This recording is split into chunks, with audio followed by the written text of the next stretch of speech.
তাদের কর্মীদের এরকম হওয়া উচিত যে দেশনেত্রী বেগম খালেদা জিয়া থেকে শিক্ষা গ্রহণ করা, যেন তারা মারা গেলেও তাদের জানাজাটিকে মানুষ নিয়ামত হিসেবে নেয়। বাঙালি জাতি আজ শোকাহত, আজ অনুতপ্ত, কারণ বাংলাদেশের রাজনীতির মাঠে এক উজ্জ্বল নক্ষত্র দেশনেত্রী বেগম খালেদা জিয়ার চিরবিদায় হচ্ছে আজ। তিনি দুনিয়া ছেড়ে চলে গেছেন, ইন্না লিল্লাহি ওয়া ইন্না ইলাইহি রাজিউন।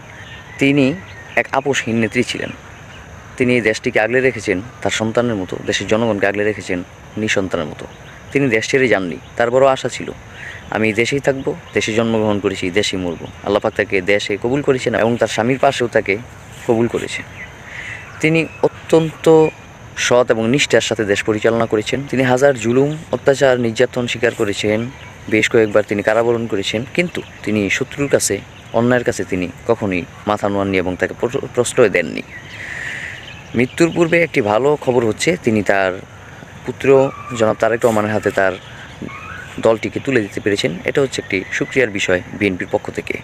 তা আমি চাইব বিএনপির যত কর্মী রয়েছে দেশে, বেগম খালেদা জিয়া আজ চিরবিদায়, তার বিদায়ের জানাজা যেরকম লোকারণ্য হবে ঢাকা শহর, বাংলাদেশের ইতিহাসে যত বড় বড় জানাজা অনুষ্ঠিত হয়েছে তার মধ্যে আজকের জানাজাটি হবে অন্যতম বলে আমি মনে করছি। তো তাদের কর্মীদের এরকম হওয়া উচিত যে দেশনেত্রী বেগম খালেদা জিয়া থেকে শিক্ষা গ্রহণ করা, যেন তারা মারা গেলেও তাদের জানাজাটিকে মানুষ নিয়ামত হিসেবে নেয় এবং মানুষ দুঃখ প্রকাশ করে, কান্নায় ভেঙে পড়ে। তাদের এই জন্য লুটতরাজ, চাঁদাবাজি, টেন্ডারবাজি, এই সমস্ত বিষয়গুলো তাদের বন্ধ করতে হবে। তারা তাদের নেত্রীর মতো দেশ পরিচালনা করতে হবে। আশা করছি একটি বড় পরিবর্তন হবে ইনশাআল্লাহ, কারণ জনাব তারেক রহমান একজন যোগ্য ব্যক্তি বলে মনে করি আমরা। সেই হিসেবে বেগম খালেদা জিয়া তিনি যোগ্যতার সাথে দেশ পরিচালনা করেছেন। শুধু তাই নয়, বিশ্বের অন্যতম অনেক রাষ্ট্র থেকে শোকবার্তা প্রকাশ করা হয়েছে এবং বেশ কয়েকটা দেশ থেকে বড় বড় মন্ত্রীরা এদেশে তার জানাজা অনুষ্ঠিত হবে, তার শেষ কার্যে, বিদায় কার্যে তারা উপস্থিত থাকবেন ঘোষণা করা হয়েছে।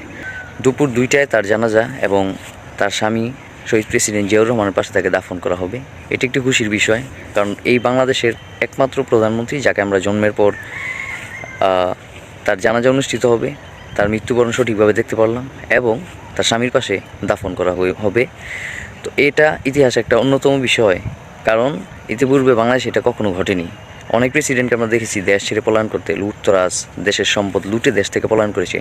দেশের মাটিতে না তার দাফন হবে, না দেশের মাটিতে না তার মৃত্যু হবে। সেই হিসেবে বেগম খালেদা জিয়া, তার ভাগ্যটাই ভালো, তার কপালটাই ভালো, তাকে আল্লাহ কবুল করেছেন এবং দোয়া করি তার জন্য, তাকে যেন আল্লাহ পাক জান্নাত নসিব করেন। আমিন।